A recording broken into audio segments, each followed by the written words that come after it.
प्रिय विद्यार्थियों, हिंदी साहित्य की क्लास में आज हम पढ़ेंगे छंद शास्त्र। लास्ट वीडियो में छंद की सामान्य जानकारी हमने प्राप्त की, छंद की परिभाषा भी पढ़ी और आज हम पढ़ेंगे छंद शास्त्र। तो छंद शास्त्र क्या होता है? देखिए, छंद की रचना व गुण दोषों के अध्ययन को छंद शास्त्र कहते हैं। किसी भी छंद की रचना और उसके गुण अवगुण, जैसे मान लीजिए दोहा छंद है तो दोहे छंद की रचना कैसे हुई है और उसके क्या गुण और क्या दोष है, उन सब के अध्ययन करने को हम छंद शास्त्र कहते हैं। इससे पहले हमने छंद की परिभाषा पढ़ी थी, निश्चित वर्णों व मात्रा आदि से बंधी शब्द स्थापना को छंद कहते हैं। अब हम पढ़ेंगे छंद के प्रकार। छंद के प्रमुख प्रकार। तो देखिए, छंद मुख्य रूप से दो प्रकार के होते हैं। एक छंद होता है मात्रिक छंद, एक प्रकार के छंद को हम मात्रिक छंद कहते हैं, और दूसरा प्रकार जो है उसको बोलते हैं हम वर्णित छंद। वर्णित छंद तो हमें नाम से विदित हो रहा है कि मात्रिक छंद अर्थात जिन छंदों में मात्राओं की गणना की जाती है उन्हें हम मात्रिक छंद कहते हैं, और जिन छंदों में वर्णों की यानी अक्षरों की गणना की जाती है उन्हें हम वर्णित छंद कहते हैं। जैसे मैं आपको बताऊं, जैसे दोहा है तो ये मात्रिक छंद है, मात्रिक छंद है। और ये मात्रिक छंद कैसे है? कल हमने लघु और गुरु मात्राओं के बारे में पढ़ा था, लघु और गुरु। तो इसके अंतर्गत हमने पढ़ा था कि ए, छोटी ई, छोटा ऊ और री, ये मात्राएं जो अक्षरों से लगी होती हैं उनकी लघु मात्रा गिनी जाती है, और लघु मात्रा का चिन्ह होता है ये। और आ, बड़ी ई, बड़ा ऊ, ए, आई, ओ और औ, अंग, ए, ये मात्राएं जिन वर्णों की लगी होती हैं उनकी हम गुरु मात्रा लगाते हैं, और गुरु मात्रा की दो मात्राएं गिनी जाती हैं। ये हम पढ़ रहे थे। दोहे में हमने ये पढ़ा था कि दोहे के समचरणों में 11-11 मात्राएं होती हैं और विषम चरणों में 13-13 मात्राएं होती हैं। तो हमने मात्राएं बोली, न कि वर्ण बोले। हमने ये नहीं बोला कि दोहे छंद के समचरणों में 11-11 वर्ण होते हैं और विषम चरणों में 13-13 वर्ण होते हैं, ये नहीं बोलते। अर्थात कुछ छंद ऐसे होते हैं जिन छंदों में वर्ण गिने जाते हैं, अक्षर गिने जाते हैं, और कुछ छंद ऐसे होते हैं जिनमें मात्राएं गिनी जाती हैं, जिनमें वर्णों की गणना नहीं होती। जैसे मैं आपको बताऊं, जैसे एक छंद है सवैया, तो सवैया छंद जो है यह वर्णित छंद है। सवैया छंद कैसा है? वर्णित छंद। एक छंद है जैसे वंशज, यह भी एक छंद है। इसमें इस छंद के अंतर्गत परिभाषा में पढ़ेंगे तो परिभाषा में वर्णों की संख्या के बारे में आएगा। और एक छंद है जैसे द्रुत विलंबित, तो द्रुत विलंबित है, यह भी वर्णित छंद है। अर्थात इन छंदों के अंतर्गत वर्णों की गणना होगी, वर्णों की संख्या गिनी जाएगी, और मात्रिक छंद में जो होती है मात्राएं गिनी जाती हैं, और लघु और गुरु के चिन्हों से निर्देशित किया जाता है, लघु और गुरु के चिन्हों से गणना होती है। ठीक है। जैसे उदाहरण लेते हैं हम, बिगड़ी बात बने नहीं, बिगड़ी बात बने नहीं, लाख करो किन कोई, लाख करो किन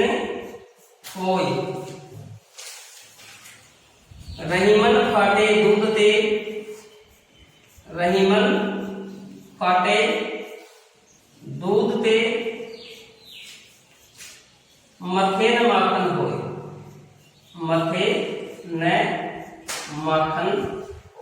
देखिए अब यह छंद दोहा छंद है, ठीक है।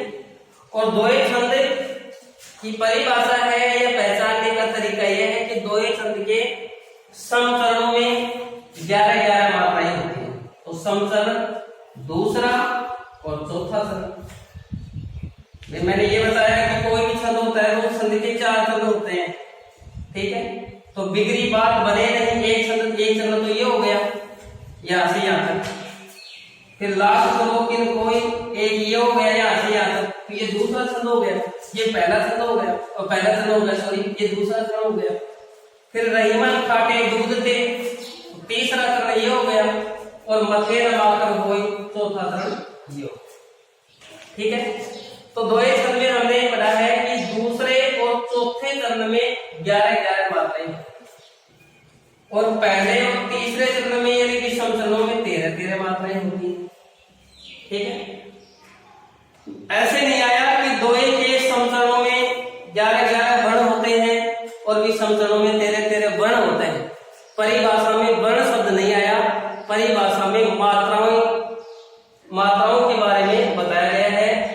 तो जिन छंदों में मात्राओं की गणना होती है, परिभाषा में मात्राओं की बात होती है, वे मात्रिक छंद होते हैं। और जिन छंदों में वर्णों की गणना होती है, परिभाषा में वर्णों की गणना के बारे में बताया जाता है, तो वे वर्णिक छंद होते हैं। अब देखो इसमें वर्ण नहीं गिने जाएंगे, अब वर्ण गिने तो देखिए वर्ण यानी अक्षर होता है, तो देखो बिगड़ी में 3 वर्ण हो गए, बै गै बी गै री, 3 वर्ण।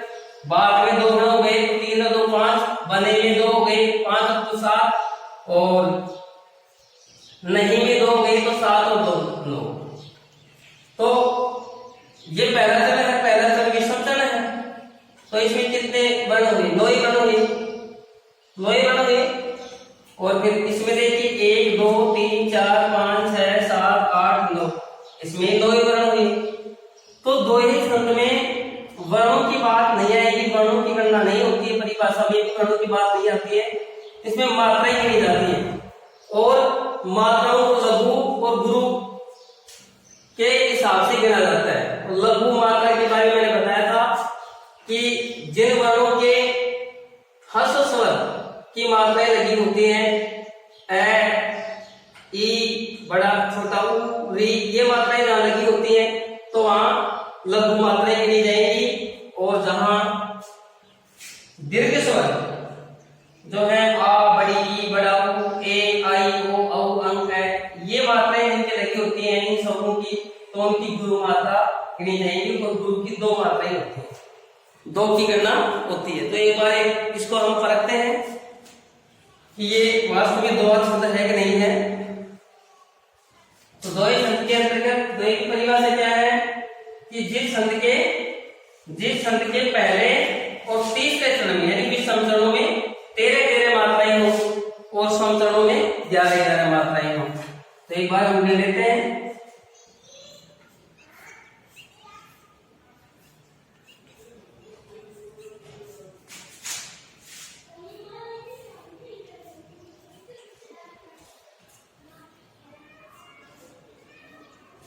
ठीक है, तो गिन लेते हैं एक बार। जैसे बिगड़ी में बी ह्रस्व स्वर है, छोटी ई की मात्रा है तो लघु मात्रा। फिर गै में भी ए है तो लघु मात्रा। री है, बड़ी है, दीर्घ स्वर की मात्रा है, बड़ी की गुरु मात्रा। बा में भी आ की मात्रा है, गुरु मात्रा। तय में लघु मात्रा, बै में लघु मात्रा, ने में गुरु मात्रा, लघु मात्रा और गुरु मात्रा। अब इनको हम काउंट करते हैं, 1 2 2 4 2 6 7 8 8 9 10 11 11 2 13। तो पहला चरण समचरण है ना, इसमें 13 मात्राएं होंगी। फिर तीसरा चरण है, ये भी समचरण है जिसमें 13 मात्राएं हुई थी। तो रे में लघु मात्रा, छोटी ई में लघु मात्रा, मैं में लघु मात्रा, न में लघु मात्रा, ख में गुरु मात्रा, खे में गुरु मात्रा, दूध में दू में गुरु मात्रा, ध में लघु मात्रा और ते में गुरु मात्रा। 1 2 3 4 2 6 2 8 2 10 11 2 13। तो तीसरे चरण विषम चरण में 13 मात्राएं आ गई।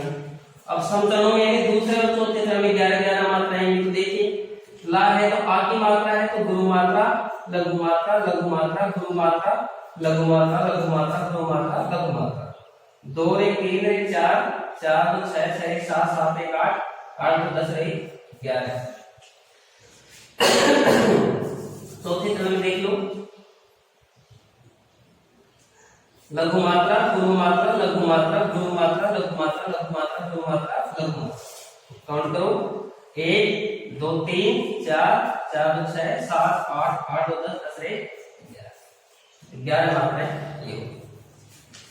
तो भी समचरणों में 13 13 मात्राएं और समचरणों में 11 11 मात्रा के इस प्रकार हम कह सकते हैं कि ये द्वय छंद है। क्योंकि द्वय छंद की परिभाषा यही है कि वह छंद जिस छंद के भी समचरणों में 13 13 मात्राएं हो और समचरणों में 11 11 मात्राएं हो उसे हम द्वय छंद कहते हैं। अब देखो परिभाषा में क्या है, ध्यान देने की बात है। परिभाषा में क्या है कि वह छंद जिसमें कि समचरणों में 13 13 मात्राएं 13 13 वर्ण नहीं बोले, क्या बोले मात्राएं। और मात्राओं की हमने गणना की लघु और गुरु से। और वर्णिक छंद है ना, इसमें वर्ण गिने जाएंगे। जैसे सवैया छंद है जिसमें वर्ण गिने जाएंगे नहीं कि मात्रा। तो ये वर्णिक छंद होते हैं, ठीक है। तो इस प्रकार के छंद के दो प्रमुख प्रकार हो गए, क्या क्या, एक तो मात्रिक छंद और एक वर्णिक छंद। अब हम पढ़ते हैं मात्रिक छंद।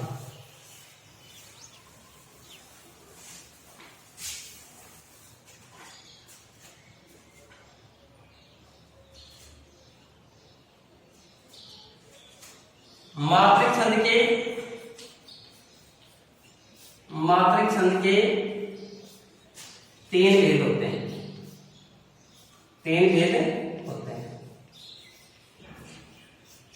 क्या पढ़ा हमने कि छंद मुख्य रूप से 2 प्रकार के होते हैं, मात्रिक छंद और वर्णिक छंद।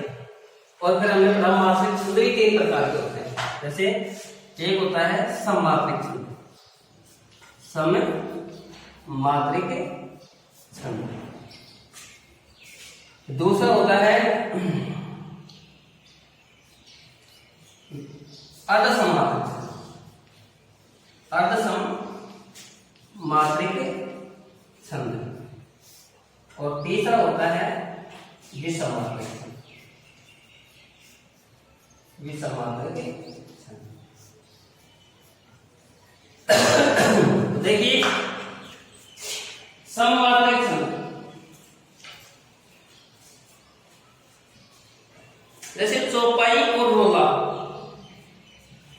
चौपाई और रोला सममात्रिक छंद है। रोला, ठीक है, ये सममात्रिक छंद है। फिर दोहा और सोरठा, दोहा और सोरठा ये विषममात्रिक छंद है, अर्धसममात्रिक छंद है। और कुंडलिया, कुंडलिया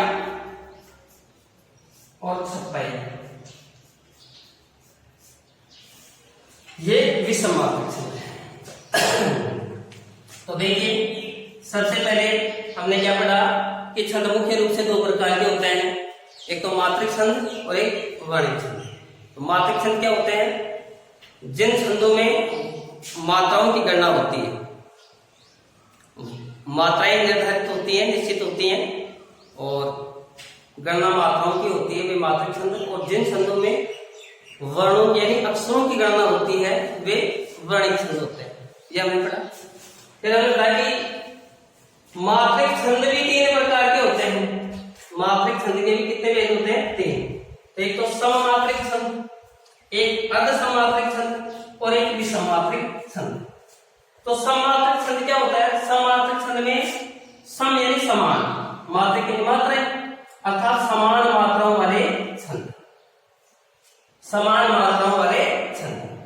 तो सममात्रिक छंद की परिभाषा क्या होगी कि वे छंद जिसके सभी चरणों, वे छंद जिसके सभी चरणों में समान मात्राएं हैं।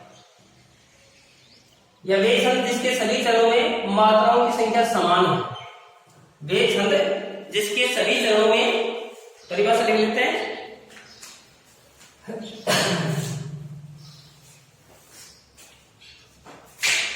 सममात्रिक छंद की परिभाषा, छंद की परिभाषा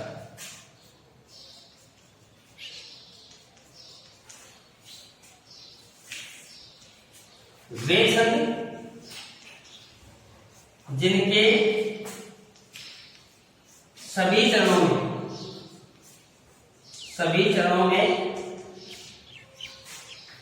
मात्राओं की संख्या समान होती है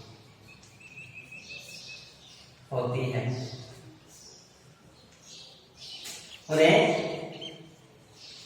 सममात्रिक छंद कहते हैं। सममात्रिक छंद कहते हैं।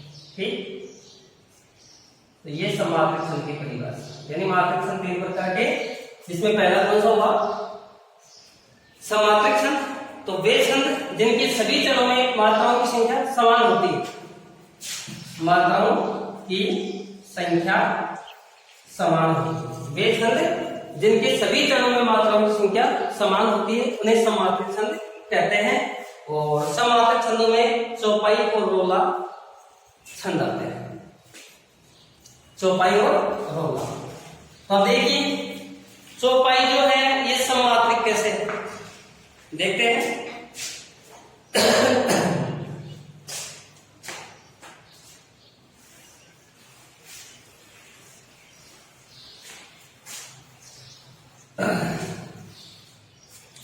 मैंने क्या बताया कि चौपाई और रोला ये छंदों के नाम हैं, ये सममात्रिक छंद होते हैं। तो चौपाई की परिभाषा क्या है कि वह छंद जिसके प्रत्येक चरण में 16-16 मात्राएं होती है। वे छंद जिसके प्रत्येक चरण में 16-16 मात्राएं होती है। और मैंने क्या बताया कि किसी भी छंद के कितने चरण होते हैं, 4 चरण होते हैं। तो प्रत्येक चरण में कितनी मात्राएं होती है, 16 मात्राएं होती है। तो प्रत्येक चरण में 16 है, तो क्या पढ़ा था वे छंद जिनके सभी चरणों में, तो चौपाई के 4 चरण और प्रत्येक चरण में 16 मात्राएं, तो सभी चरणों में मात्राओं की संख्या समान हो गई ना, इसे समात्रिक छंद हो गए। देख लो एक बार, सुनि जननी सोई सुनी बड़भागी, सुन जननी सोई सुन बड़भागी, जो पितु मात वचन अनुरागी, जो पितु मात वचन अनुरागी,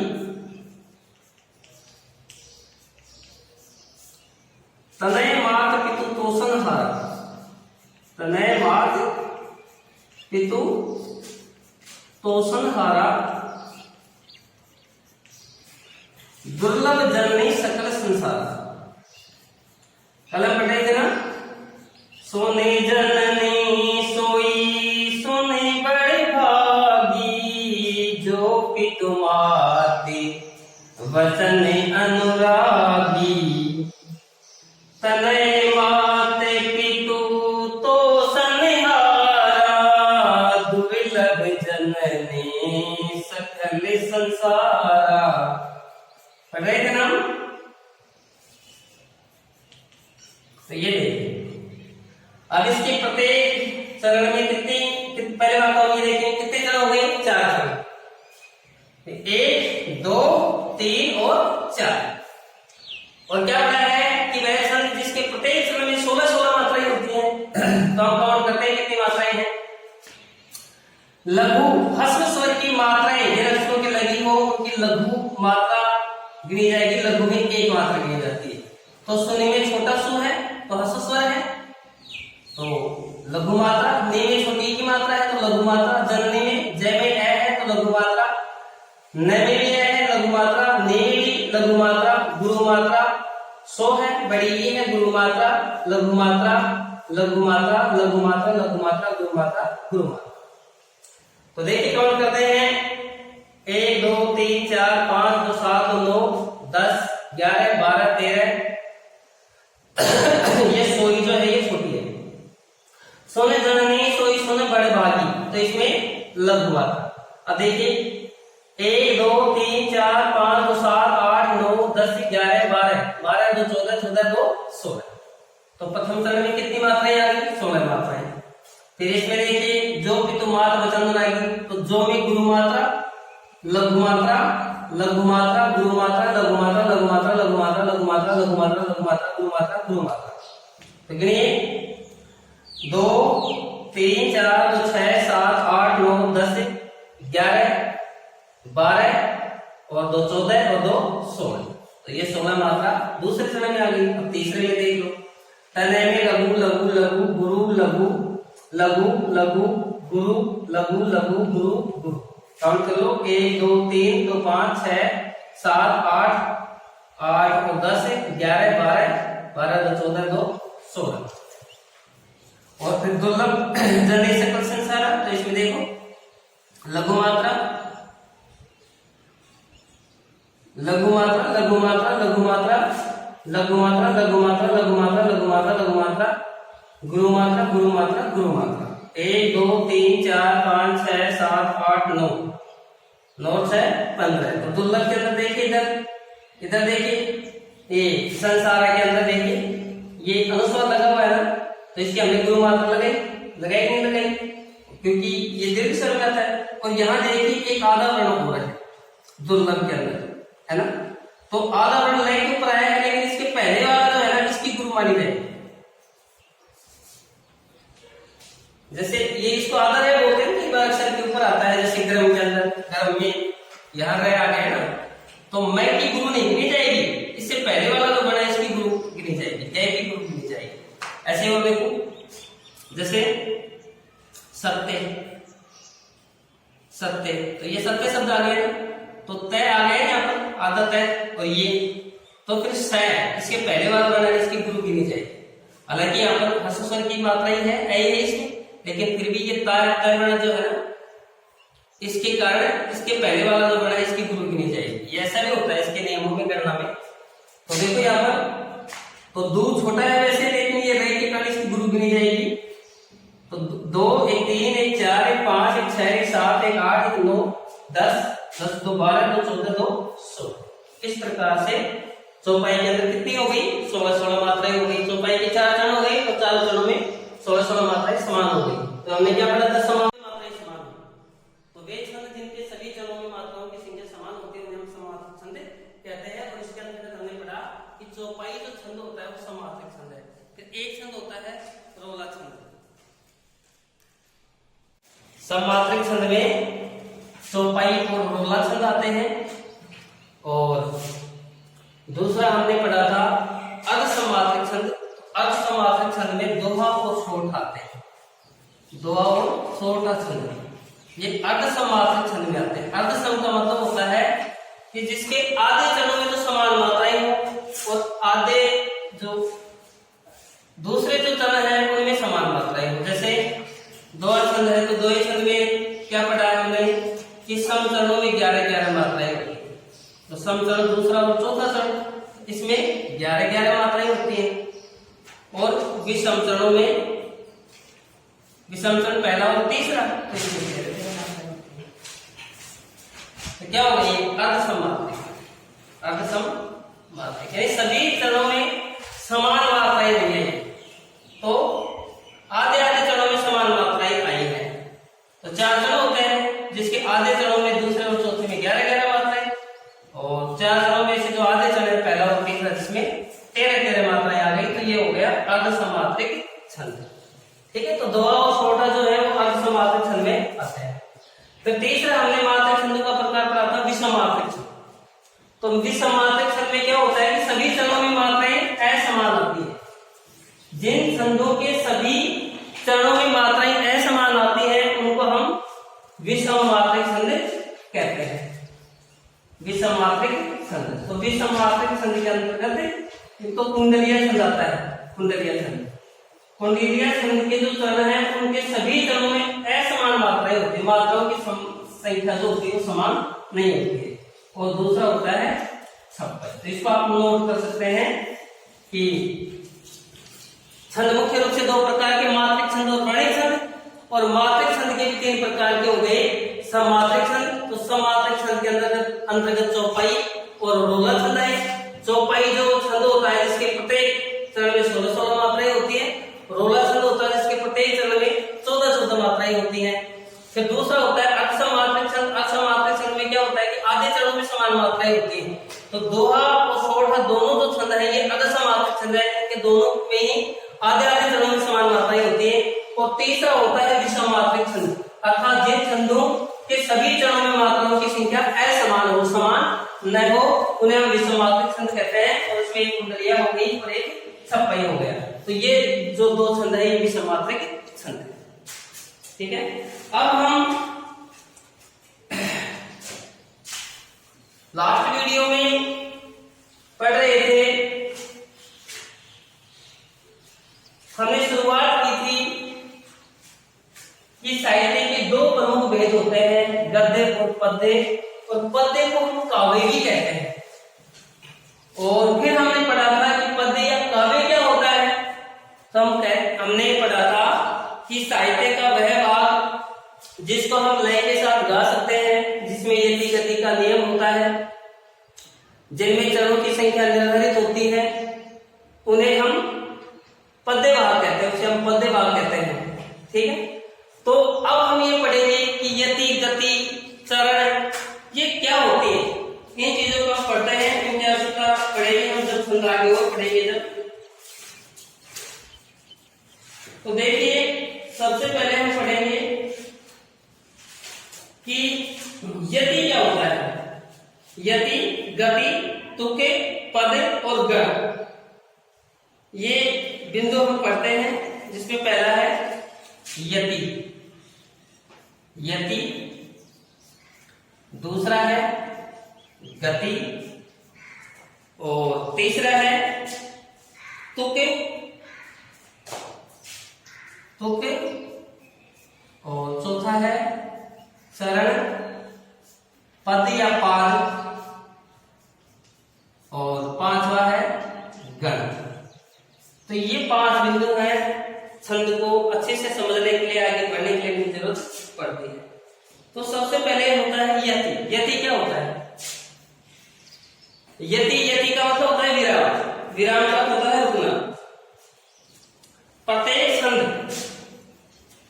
प्रत्येक छंद के बीच में, प्रत्येक छंद के बीच में कुछ विराम, विराम या रुकना करना पड़ता है, उसे यति कहते हैं।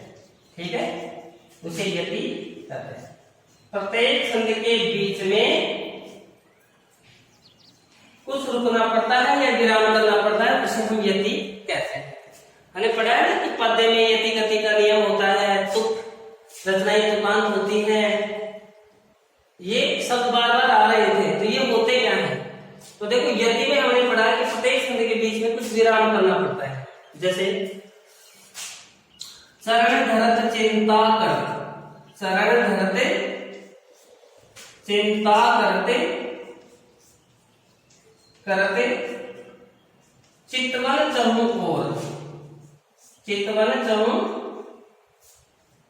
और सुवर्ण को ढूंढते फिरते, सुवर्ण को ढूंढते फिरते कवि व्यभिचारी चोर, कवि व्यभिचारी चोर। तो देखिए आप, चरण धरत चिंता करत, चरण धरत चिंता करत, करत के पास आकर के हम थोड़ा सा विराम करते हैं। चितवन चहु और, यहां थोड़ा सा हम रुकते हैं अल्प समय के। सुवर्ण को ढूंढत फिरते, यहां कवि व्यभिचारी चोर। यहाँ क्या पढ़ा, यदि क्या होता है प्रत्येक छंद के बीच में कुछ विराम करना पड़ता है, तो चरण धरत चिंता कर, यहाँ पर विराम हो गया, चितवन चमो और यहाँ विराम हो गया, सुवर्ण को ढूंढत फिरत यहाँ विराम हो गया, और कवि व्यभिचारी चोर यहाँ विराम। तो इस बीच के जो विराम होता है, कुछ सांसें कुछ पल रुकते हैं हम, उसको ही हम यति कहते हैं। तो छंद में यति का नियम होता है, जबकि पद्य गद्य भाग में यति का नियम नहीं होता है। ठीक है, और देखो, जो रही उत्तम प्रकृति, जो रही उत्तम प्रकृति रुक गए, क्या करी सकत कुसंग रुक गए, चंदन विष व्यापे नहीं रुक गए, लगते रह भुजंग रुक गए। तो यहाँ थोड़ा सा अल्प समय के लिए जो रुकना होता है छंद के बीच में, उसे हम यति कहते हैं। फिर गति, गति होती है संगीतात्मकता। संगीतात्मकता का मतलब होता है गायन, अर्थात छंदों में गायन ही होता है। संगीतात्मकता या लयात्मकता, पद्य में लयात्मकता होती है, संगीतात्मकता होती है, अर्थात पद्य को हम गाते हैं, गाया जा सकता है पद्य का। ठीक है, तो इस संगीतात्मकता या लयात्मकता को हम गति कहते हैं। जैसे देखो, इसको हम गा भी सकते हैं,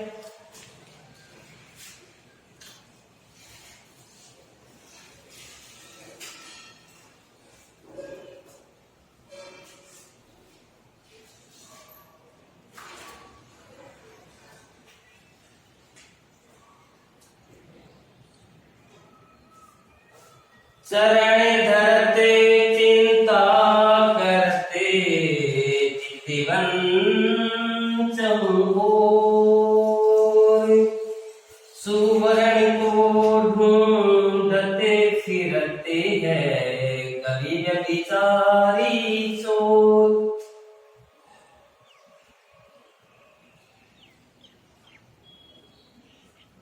बिगड़ी बातें बने नहीं, लाख करो किने कोई, रही मन फाटे दूध ते, मथिने माखन होई। तो हम इसमें गयात्मक जो रचनाएं होती हैं, तो हम गा भी सकते हैं, संगीतात्मकता भी होती है। गति, इसे हम गति कहते हैं, छंद को गाते हैं। जैसे वो देखिए, जैसे छंद है सवैया छंद, मोरे पंखा सिरे ऊपर राखी हूँ, गुंज की माल गरे पहरूंगी, ओढ़े पीतंबर ले लपटी बने को धने द्वार संग फिरूंगी, भावे तो ही मेरो रसी खाने, सो तेरे कहे सब स्वांगी करूंगी, या मुरली मुरली धर की अधेरान धरी अधेरान धरूंगी। तो ये सवैया छंद है, इसमें क्या है, संगीतात्मकता है। और देखिए, धूरी भरे अति शोभित श्याम जो जैसी बनी सिरे सुंदर ज्योति, खेलते खाते फिरे अंगना पगे पंजनी बाजती पीरी कछोटी, वह छवि को सिखाने बिलो कति भारत काम कला निधि कोटि, काग के भाग कहा कई हरि हाथ सोने गयो माखन रोटी। तो गति आई ना छंद में, संगीतात्मकता।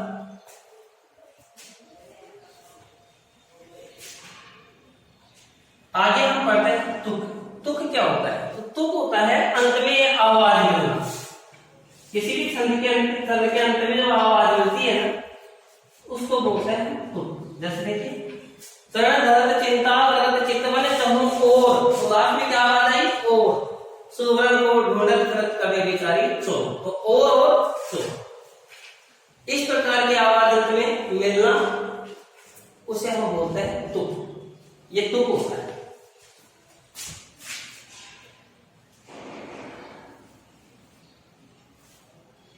जैसे काज परे कछुओर है, काज सरे कछुओर। काज परे कछुओर है, काज सरे कछुओर, रहीमन भोरी के भये नदी शिरावत मोर।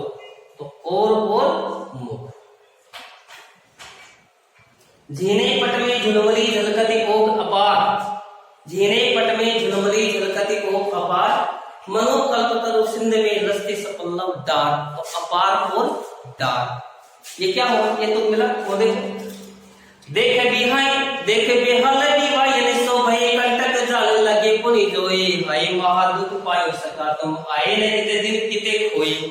देखो, देख बेहाल बिवायन सो भय कंटक जाल लगे पुनि जोए, जोए है, देख बेहाल बिवायन सो भय कंटक जाल लगे पुनि जोए, हाय महादुख पायो सका तुम आए न किते दिन किते खोए, खोए।